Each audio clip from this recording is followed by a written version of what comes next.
श्री राधे राधे हरे कृष्ण। एक समय सभी ब्रह्म वेद देवताओं के मन में जिनको वेद का जानकारी है, उन सभी के मन में एक प्रश्न का उदय हुआ कि श्री राधिका जी की उपासना क्यों किया जाता है। फिर वे सभी ने आपस में विचार करने का प्रारंभ कर दिया कि क्यों श्री राधा रानी का उपासना किया जाता है। उसी समय भगवान आदित्य अत्यंत कृपालु हुए और उन सभी वेदाचार्य के मन में वैदिक ज्ञान का प्रकट किया। उन्होंने श्री राधा रानी की उपासना के संबंध में फिर उन्होंने श्री राधिका जी के संबंध में श्रुतियों को इस प्रकार बातचीत करते हुए पाया। श्रुतियाँ कहती हैं कि संपूर्ण देवताओं में जो शक्ति है वो श्री राधिका जी है और इस ब्रह्मांड में जो समस्त प्राणी है वो भी श्री राधिका जी के द्वारा ही उत्पन्न है, अवस्थित है। अर्थात देवता से लेके समस्त क्षुद्र प्राणियों तक सभी जीवों में श्री राधिका रानी विराजमान है और श्री राधा रानी की शक्तियाँ स्थित है। इस समस्त ब्रह्मांड में समस्त प्राणी तथा समस्त देवता उन्हीं से अभिव्यक्त हुए, इसलिए सभी श्रुतियाँ राधिका जी की ही आराधना करती है। समस्त रास मंडल में जिनकी रास क्रीड़ा को देखकर चंद्रमा और देवताओं की पत्नियां भी अपने शरीर का भान भूल जाती हैं एवं वृंदावन के समस्त जड़ एवं चर अचर प्राणी अपने स्वरूप को भूल जाते हैं एवं स्थिर हो जाते हैं।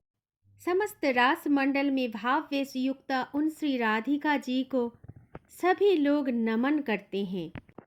स्वयं भगवान भी उनके आराधना करते हैं। श्री राधा रानी और आनंद सिंधु श्री कृष्णचंद्र वस्तुतः एक ही शरीर पर परस्पर नित्य अभिन्न हैं। केवल मात्र धरती पर लीला के लिए दो स्वरूपों में व्यक्त हुए हैं। श्री राधा कृष्ण की उपासना, उनके स्वरूप और मंत्र आदि के विषय में बहुत रहस्य की बात किए गए हैं। स्वयं भगवान शिव शंकर तथा महादेव ने श्री राधा कृपा कटाक्ष का मंत्र उच्चारण करते हुए श्री राधा रानी का उपासना करते हैं। एक बार भगवान महादेव ने श्री नारद जी से कहा, देवर्षि, मैं भगवान के मंत्र का जप और उनका ध्यान करता हुआ बहुत समय तक कैलाश पर रहा। तब भगवान ने प्रकट होकर मुझे दर्शन दिए और मुझे मनचाहा वर मांगने के लिए भगवान ने कहा। मैंने भगवान को प्रणाम करके उनसे प्रार्थना की कि हे कृपा सिंधु, आपका जो सर्व आनंदमय समस्त आनंदों के आधार नित्य मूर्तिमान रूप है, जिसे समस्त विद्वान लोग निर्गुण निष्क्रिय शांत ब्रह्मा कहते हैं, हे परमेश्वर, मैं उसी रूप को अपनी आँखों से देखना चाहता हूँ।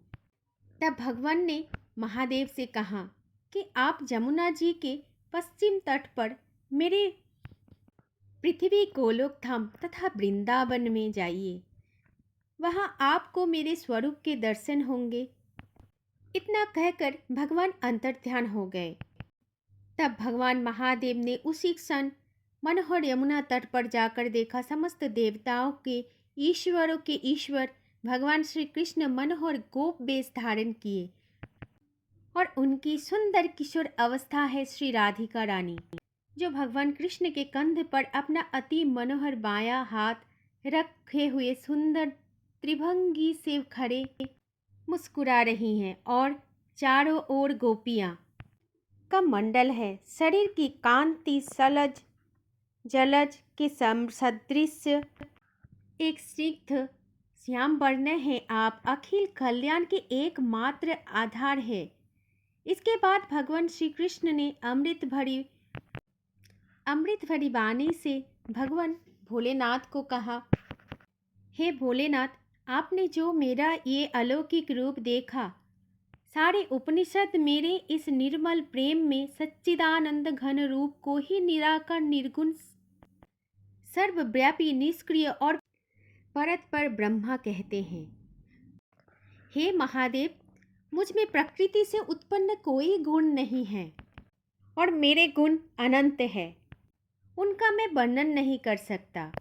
क्योंकि मेरे ये सभी गुण तात्विक है, जो दृष्टि से बिल्कुल सिद्ध नहीं किया जाता। इसीलिए सभी मुझे निर्गुण निराकार कहते हैं।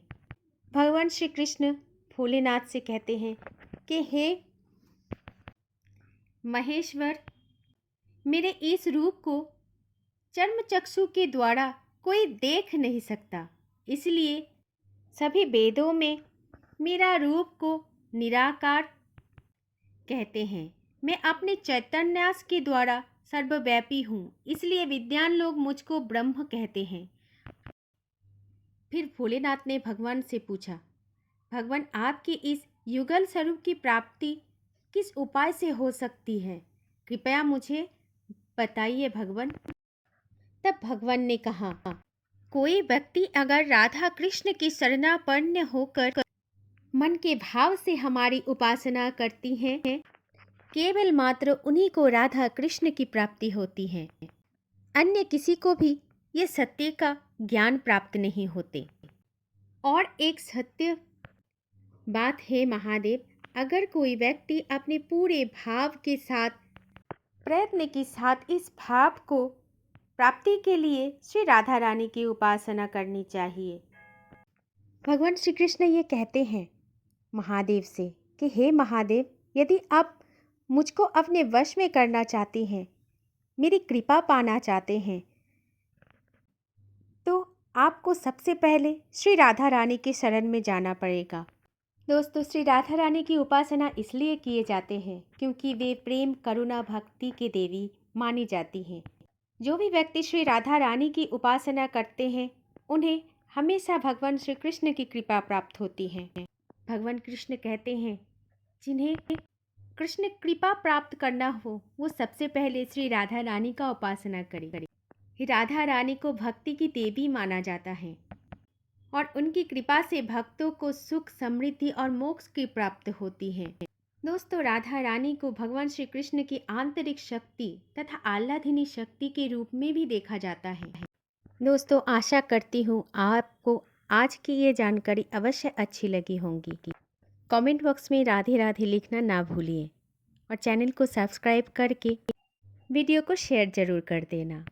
जीवन में सुखों की प्राप्ति चाहते हो तो श्री राधा रानी का उपासना जरूर कीजिए। जय जय श्री राधे राधे, जय श्री कुंज बिहारी, जय जय श्री हरिदास, जय जय श्री हरिवंश। हरे कृष्ण।